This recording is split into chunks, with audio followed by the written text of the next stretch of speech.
बिस्मिल्लाहिर्रहमानिर्रहीम। अस्सलाम वालेकुम। कैसे हैं आप सब? Welcome to my YouTube channel Taleem career hub. आज की वीडियो में हम इंशाल्लाह ताला बात करेंगे जिन दोस्तों ने नेफटेक में अप्लाई किया है, नेफटेक के फ्री कोर्सेज़ में अप्लाई किया है, उनके टेस्ट चल रहे हैं, अल्लाह ताला उन सबको कामयाब करें।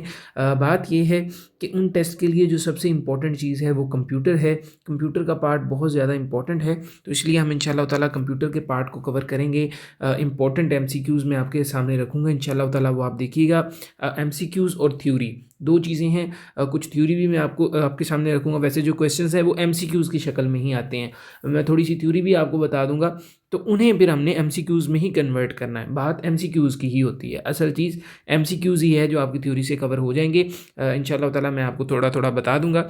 आपसे छोटी सी रिक्वेस्ट बस ये है कि अगर आप चैनल पर पहली बार आए हैं, लाजमी तौर पर चैनल को सब्सक्राइब कर दें, वीडियो को लाइक कर दें और एक प्यारा सा कमेंट कर दें। इस वीडियो को अपने तमाम उन दोस्तों के साथ शेयर कर दें जो नेफटेक की प्रिपरेशन कर रहे हैं। टारगेट ये है कि इंशाल्लाह ताला जनवरी से पहले आपने 5K सब्सक्राइबर करवाने हैं। अल्लाह ताला आपको जज़ाए खैर दें। शुरू करते हैं आज की हमारी इस वीडियो को।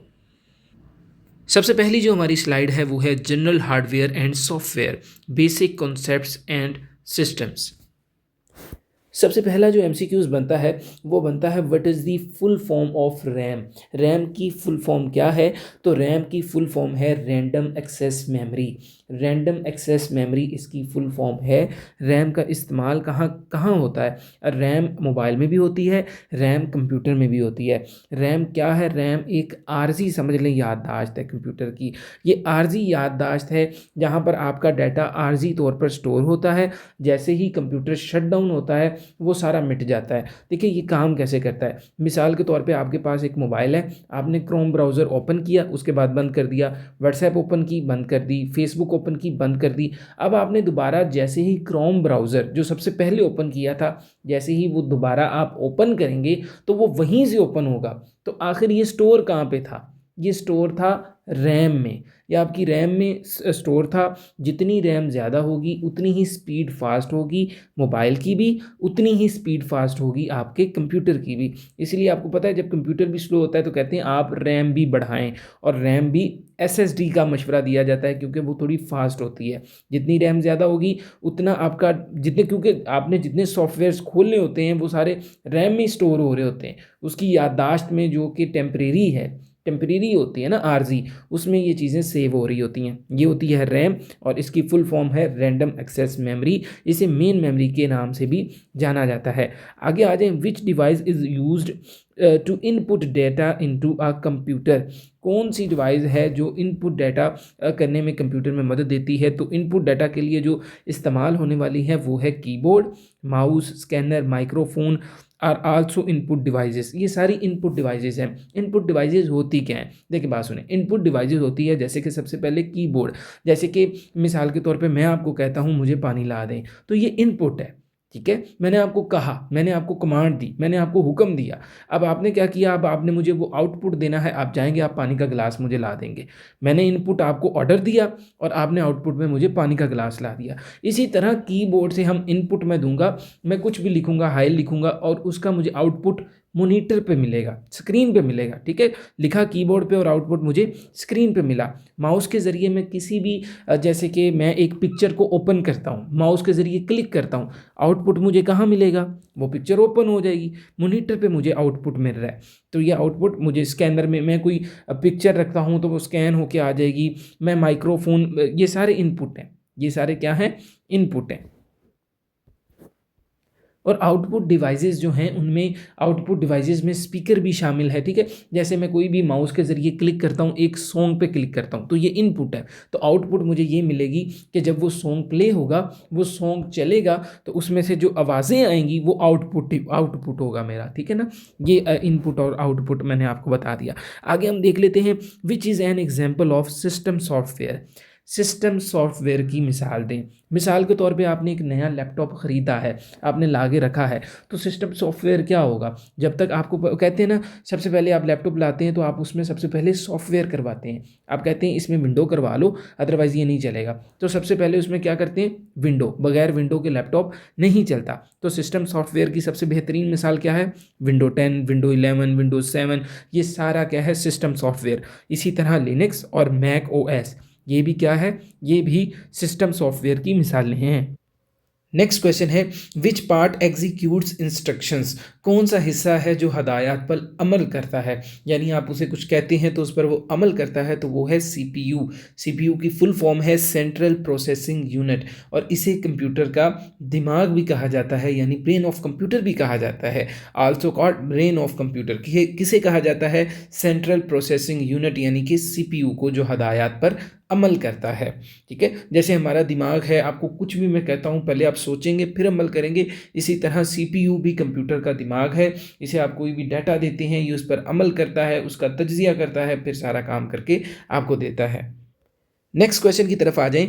विच storage device has largest capacity, कौन सी स्टोरेज डिवाइस है जिसकी कैपेसिटी ज़्यादा होती है, जो ज़्यादा डाटा सेव कर सकती है? तो आपने बचपन से ये चीज़ हमने देखी है, वो है HDD, जो स्टार्ट से चल रही है। अब एक चीज़ आई है जो न्यू है, वो है SSD, जो वैसे तो पुरानी हो गई है, लेकिन HDD के बाद आई है, वो है SSD। दो डाटा सेव करने में जो माहिर है वो है HDD। सस्ती भी पड़ती है, ज़्यादा डेटा स्टोर हो जाता है, लेकिन जो SSD है ये थोड़ी महंगी है, लेकिन ये तेज़ चलती है। कंप्यूटर में लगी हो तो ये थोड़ा तेज़ काम करती है। ठीक है, नेक्स्ट क्वेश्चन है what does GUI stand for? तो GUI stand for graphical user interface.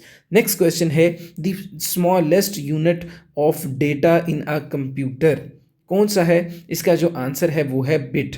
8 bytes हों तो 1 बाइट बनता है, 8 बिट्स हों, सॉरी, सबसे छोटा जो है ना डाटा यूनिट, वो है बिट। 8 बाइट्स हों, 8 बिट्स हों तो 1 बाइट बनता है। ये तो था smallest unit of data in a computer. Bit है, बिट के बाद बाइट आ जाता है, बाइट के बाद केबी आ जाता है, केबी के बाद एमबी आ जाता है, और एमबी के बाद जीबी आ जाता है। अब ये बात समझ लें, 8 बिट्स हो तो 1 बाइट बनता है। ठीक है, ये बात आपकी क्लियर होगी। अब देखें जो केबी है ना, केबी के अंदर 1024 बाइट्स, जब 1024 बाइट्स हों तो 1 केबी बनता है। ठीक है, अगर 1024 केबी हों, इतने 1024 केबीज हों तो फिर क्या बनता है? फिर 1 एमबी बनता है। अगर 1024 एमबीज हों तो क्या बनता है? फिर 1 जीबी बनता है। इस तरह से ये यूनिट है, ऊपर की तरफ बढ़ते हैं, बिट, बाइट, फिर केबी, एमबी एंड देन जीबी। ये सारा मैंने आपको बता दिया है। आखिर पे फिर गीगाबाइट्स आ जाता है। चेक कर लें, ये भी हमने पढ़ लिया। Main circuit board of computer, तो ये इसका जो आंसर है वो है मदरबोर्ड। मदरबोर्ड जो है वो मेन सर्किट बोर्ड है कंप्यूटर का। नेक्स्ट क्वेश्चन देख लें। Device use to output data, वो कौन सी डिवाइस हैं जो यूज़ होती हैं आउटपुट डेटा के लिए? जैसे हम कंप्यूटर को जो कमांड देते हैं वो है इनपुट डेटा, जो हमने कमांड दी, फिर उसके बदले में जो वो हमें जवाब देता है वो क्या है? Output data. मैंने माउस के ज़रिए कमांड दे रहा हूँ, मैंने कुछ भी, मैं कीबोर्ड के ज़रिए उसे कमांड दे रहा हूँ, ये करके दिखाओ या ये करो, माउस के ज़रिए कहता हूँ ये एप्लीकेशन खोल लो तो वो खोलता है, मैं उसे जो कह रहा हूँ। अब वो आउटपुट वो मुझे कैसे बैक देता है? मॉनिटर के ज़रिए वो कैसे? मॉनिटर के ज़रिए वो मुझे मूवी दिखाता है। मैं माउस के ज़रिए इनपुट करता हूँ, ये वाली मूवी पे क्लिक करता हूँ, ये मेरा इनपुट था। आउटपुट मुझे मॉनिटर के ज़रिए मिल रहा है, वो मूवी फिर ओपन होती है, मैं उसे देखता हूँ।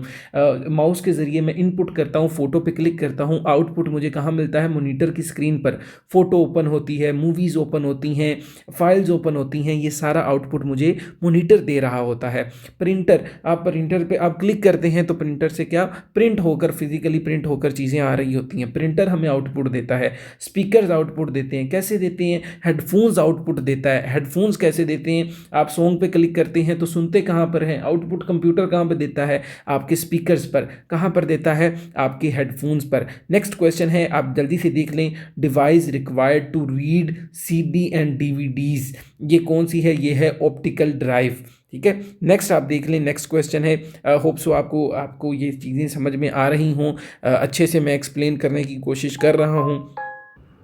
अगर आपको वीडियो पसंद आ रही है, छोटी सी रिक्वेस्ट है, यहीं पर रुकें, पहले वीडियो को सब्सक्राइब करें, चैनल को सब्सक्राइब करें, वीडियो को लाइक करें, एक प्यारा सा कमेंट कर दें, और इस वीडियो को अपने तमाम उन दोस्तों के साथ शेयर कर दें जो तैयारी कर रहे हैं नेपटेक की। कंप्यूटर का बहुत इंपॉर्टेंट है, मैं खोल के चीज़ें बता रहा हूँ, ठीक है, क्योंकि ये इंशाल्लाह ताला आपके लिए बेनिफिट रहेगा। एक क्वेश्चन से ज़्यादा क्वेश्चन कवर हो जाएंगे, टाइम बहुत शॉर्ट है, हम तैयारी करेंगे इंशाल्लाह ताला। ठीक है, नेक्स्ट देखें, जल्दी करें। Converts digital data to a long signals, ये कौन करता है? ये मॉडेम ये काम करता है। नेक्स्ट क्वेश्चन है controls flow of data CPU to devices, ये किसका काम है? ये चिपसेट और मदरबोर्ड का काम है। नेक्स्ट जो हमारी स्लाइड है उसमें हम इंशाल्लाह ताला मेमोरी एंड स्टोरेज यानी कि रैम रोम और ड्राइव्स के बारे में पढ़ेंगे। क्वेश्चन है question number 9, which is volatile memory, यानी कि टेम्परेरी मेमोरी कौन सी है? आर्जी याददाश्त कंप्यूटर की कौन सी है? पहले भी पढ़ चुके हैं, वो है रैम। जैसे ही आपका कंप्यूटर शट डाउन होता है कंप्यूटर सब भूल जाता है, ज़ाहिरी बात है। देखिए ना, आपने ओपन किया क्रोम, जब आप क्रोम ओपन कर लिया, अब आपने व्हाट्सएप भी ओपन कर ली, सब कुछ ओपन कर लिया। अब जब आप वापस दोबारा से क्रोम ओपन करेंगे तो वो कितनी जल्दी खुल जाता है, फ़ौरन खुल जाता है अगर आपकी रैम अच्छी है तो। अदरवाइज़ नहीं अच्छी तो वो फिर से लोड करेगा। अगर अच्छी है, याददाश्त अच्छी है कंप्यूटर की, आर्जी याददाश्त फौरी खोल देगा। जैसे ही हम कंप्यूटर को शट डाउन कर देंगे तो आपको पता है हर चीज़ मिट जाती है, हर चीज़ शट डाउन हो जाती है। नेक्स्ट क्वेश्चन देखें, what does SSD stand for? SSD stand for solid state drive. जैसे कि एचडीडी थी वैसे ही एसएसडी है, लेकिन एसएसडी फास्ट होती है और एचडीडी डेटा थोड़ा ज़्यादा रखती है। पर्पज़ ऑफ कैशे मेमोरी, क्या पर्पज़ है इसका? इसका पर्पज़ है, अब बात ये कर लेते हैं कि आखिर ये कैशे मेमोरी का काम क्या होता है, ये किस तरह से स्पीड अप करता है डाटा एक्सेस को, किस तरह से स्पीड अप करता है, किस तरह से। देखें, ये रैम और सीपीयू के दरमियान में काम करता है, रैम और सीपीयू में के दरमियान में काम करता है। सीपीयू अब पूरे कंप्यूटर का दिमाग है, वो सारा कुछ चला रहा है। उसे जैसे ही किसी चीज़ की ज़रूरत पड़ती है ना, वो रैम तक जाने की बजाय सबसे पहले कैशे मेमोरी में देखता है वो डाटा, उसे फ़ौरन कैशे मेमोरी से मिलता है तो वो फौरी तौर पर काम शुरू कर देता है। ठीक है, रैम चूंकि सुस्त काम करती है, कैशे मेमोरी थोड़ी तेज़ होती है। जैसे ही उसे कोई कमांड मिलती है सीपीयू को, वो फ़ौरन से ना रैम तक जाने की बजाय सबसे पहले कैशे मेमोरी में वो डाटा देखता है, उसे वो मिलता है, वो फ़ौरन काम शुरू कर देता है। नहीं मिलता तो अदरवाइज़ वो फिर रैम की तरफ जाता है। इसकी मिसाल इस तरह समझ लें, आप एक लाइब्रेरी में बैठे हैं, आप एक मेज़ पर बैठे हैं, आपके पास 2-3 किताबें पड़ी हैं और वो 2-3 किताबें जो है ना आपके पास पड़ी हैं वो कैशे मेमोरी है, और पीछे अलमारी आपके पड़ी है, वो जो अलमारी है जिसमें बहुत ज़्यादा किताबें हैं वो रैम है। आप क्या करेंगे? सबसे पहले आप जिन किताबों का बहुत ज़्यादा यूज़ कर रहे हैं आप वही देखेंगे ना। जब आपको कोई और किताब की ज़रूरत पड़ेगी जो जिसका आप यूज़ नहीं कर रहे, फिर आप उठ के जाएंगे। नहीं तो जिनका ज़्यादा यूज़ कर रहे हैं वो आप अपने पास ही रख लेंगे। कैशे मेमोरी यही करती है कि जिनका सीपीयू ज़्यादा यूज़ कर रहा है, बार बार जिस चीज़ की ज़रूरत पड़ रही है उसे वो अपने पास सेव कर लेता है, ताकि रैम के पास यानी कि सुस्त चीज़ के पास ना जाना पड़े, उसका बाद में ही इस्तेमाल किया जा सके। ये थोड़ी सी इन्फॉर्मेशन थी, आप इंशाल्लाह ताला आपके काम आएगी। Memory that is non volatile, कौन सी ऐसी मेमोरी है जो कंप्यूटर की आर्जी याददाश्त नहीं है? रैम तो आर्जी याददाश्त है, जैसे शट डाउन करेंगे वो हर चीज़ भूल जाएगा। ठीक है, वो जैसे कि हर चीज़ याद रखता है ना कि क्रोम फ़ौरन ओपन हो जाता है, फिर बंद हो जाता है, फिर ओपन फ़ौरन हो जाता है। शट डाउन करोगे फिर खोलोगे तो वो पूरा लोड होके खुलेगा, वो भूल जाएगा उन चीज़ों को। लेकिन जो रोम है, एसएसडी है, एचडीडी है, आप अपने डी ड्राइव में जाके, आप अपने सी ड्राइव में जाकर कुछ चीज़ें रख दें तो जब आप आते हैं तो क्या वो डिलीट हो जाती हैं? डेस्कटॉप पे कोई चीज़ आपने रखी, क्या वो डिलीट हो जाती है? वो डिलीट नहीं होती, वो वहाँ पर पड़ी होती है। उसे सेव करने वाला एसएसडी है, उसे सेव रखने वाला एचडीडी है। नेक्स्ट क्वेश्चन आ गया जी, memory faster than RAM but smaller, जो वो कौन सी मेमोरी है जो रैम से तेज़ है लेकिन छोटी होती है? तो वो हमने बड़ी तफसील से देख लिया। कैशे मेमोरी रैम से बहुत तेज़ होती है, सीपीयू पहले कैशे मेमोरी में देखता है जो चीज़ें वो बहुत ज़्यादा इस्तेमाल कर रहा है, वहाँ से लेता रहता है, काम करता रहता है फ़ौरन। लेकिन जो यहाँ से नहीं मिलता तो वो फिर रैम की तरफ जाता है, वो है कैशे मेमोरी। ठीक है, आगे देख लें, portable storage for backup is called USB flash drive. अब बैकअप के लिए जो इस्तेमाल होता है वो आपको पता है, हम यूएसबी यूज़ करते हैं। जैसे कि मिसाल के तौर पे आपका एक कंप्यूटर है, उसमें कुछ फ़ोटोज़ पड़ी हैं, तो आप अपनी फ़ोटोज़ का बैकअप लेने के लिए आप कंप्यूटर चेंज कर रहे हैं, आप अपने मोबाइल में कोई चीज़ लानी है, तो सबसे पहले आप बैकअप कहाँ ले लेते हैं? आप यूएसबी में ले लेते हैं। तो यूएसबी यूज़ होती है बैकअप लेने के लिए। अब आजकल एक्सटर्नल एचडीडी भी चल रही है, शायद आपने देखी हो। एक्सटर्नल एचडीडी भी है, एक्सटर्नल एसएसडी भी है, वो भी यही काम है। वो भी पोर्टेबल स्टोरेज फॉर बैकअप्स के लिए वो भी इस्तेमाल हो जाती हैं। उनमें भी वो थोड़ी बड़ी होती है, वो भी यूएसबी की तरह होती है। जैसे यूएसबी में डाटा थोड़ा होता है 32 GB 16 GB, वो भी बड़ी होती हैं, लेकिन वो फिर एचडीडी है ना, वो उसमें ज़्यादा डाटा स्टोर हो जाता है। एसएसडी में भी ज़्यादा डाटा स्टोर हो जाता है। आगे देखिए भी, memory that is permanent read only, तो इसमें आएगा जो आंसर है, करेक्ट आंसर है रोम। नेक्स्ट क्वेश्चन देख लें, which is not a storage device, कौन सी ऐसी डिवाइस है, क्योंकि आपको पता है मॉनिटर जो है वो स्टोरेज डिवाइस नहीं है, उसका ये काम नहीं है वो चीज़ों को सेव करके रखे। स्टोरेज डिवाइस क्या है, यूएसबी है, एक्सटर्नल एसएसडी है, एक्सटर्नल एचडीडी है, ये स्टोरेज है, ये सेव करने की स्टोर करने की डाटा चीज़ें हैं, ना कि आपकी मॉनिटर डाटा स्टोर करने की चीज़ है। नेक्स्ट आप देख लें networking and internet protocols connectivity, इसके बारे में अब हम देख लेते हैं। ये नेक्स्ट स्लाइड हमारी शुरू हो चुकी है। अब यहाँ पर हम पहला क्वेश्चन देख लेते हैं, what does URL stand for. तो यूनिफॉर्म रिसोर्स लोकेटर। अब देखिए इसका काम क्या होता है, इसका काम ये होता है कि इंटरनेट पर मौजूद किसी भी चीज़ का पता देना। जैसे अगर मैंने आपके घर आना है, मैं किसी के भी घर जाना चाह रहा हूँ, तो आपके घर का कोई पता होगा, ठीक है, आप मुझे बताएंगे ये हमारे घर का मकान नंबर ये यहाँ पर पहुँच जाए, मैं आ जाऊँगा। आपके घर का पता आपने इस तरह से घर का पता दिया जाता है, ठीक है। उसी तरह इंटरनेट पर मौजूद किसी भी चीज़ का पता किस तरह से हमें मिलता है, HTTP www.google.com, ठीक है। ये जो HTTP है इसे प्रोटोकॉल कहा जाता है, और ये google.com जो है ना, ये डोमेन नेम है, ये अपना होता है इंटरनेट का। ये जब आप लिख के सर्च करेंगे आप डायरेक्ट इंटरनेट पर पहुंच जाएंगे। आप HTTP www.bing.com लिखें तो आप बिंग की तरफ पहुंच जाएंगे। ये जो है ना, ये जो पते हैं ये अपना जो है यूआरएल कहलाता है, ठीक है। नेक्स्ट क्वेश्चन को देख लेते हैं। क्वेश्चन नंबर 13 है, पर्पज़ ऑफ फायरवॉल। फायरवॉल का क्या पर्पज़ है, इसका पर्पज़ है प्रोटेक्ट अगेंस्ट अनऑथराइज्ड एक्सेस, ठीक है। अब देखिए इसका काम आखिर है क्या। फायरवॉल आपके कंप्यूटर और इंटरनेट के दरमियान एक फ़िल्टर है जो कि सिर्फ महफूज चीज़ों को अंदर आने देता है, ठीक है। ये आपके कंप्यूटर और इंटरनेट के दरमियान, जो आप इंटरनेट यूज़ कर रहे हैं ना, और आपका जो कंप्यूटर है, ये एक फ़िल्टर है। यानी कि किसी किस्म का जो हैकर होता है आपके कंप्यूटर को हैक करने की कोशिश करे, किसी गलत किस्म की आपने वेबसाइट अक्सर खुल जाती है, कोई भी गलत चीज़ इंटरनेट के ज़रिए आपके मोबाइल कंप्यूटर में आने की कोशिश करे, कोई रॉन्ग वेबसाइट है, कोई वायरस है जो नेट से आपके कंप्यूटर में घुसने की कोशिश करेगा ना, फायरवॉल रुकावट आ जाएगी। फायरवॉल सिक्योरिटी गार्ड की तरह काम करेगा। इंटरनेट से आने वाली किसी भी ऐसी चीज़ को, ऐसे वायरस को, ऐसे हैक को जो आपके कंप्यूटर को नुकसान पहुंचा सकती है, फायरवॉल सिक्योरिटी गार्ड की तरह आकर आपके कंप्यूटर के सामने खड़ा हो जाएगा और नेट से आने वाले इस तरह से अनऑथराइज्ड एक्सेस को रोकेगा, प्रोटेक्ट करेगा आपके कंप्यूटर को उनके खिलाफ। वीडियो पसंद आ रही है, लाजमी तौर पर सब्सक्राइब कीजिएगा, लाइक कीजिएगा, वीडियो को आपने शेयर करना है और सब्सक्राइब ज़रूर करना है, क्योंकि मैंने काफ़ी प्रिपरेशन करके ये मैंने बनाया है।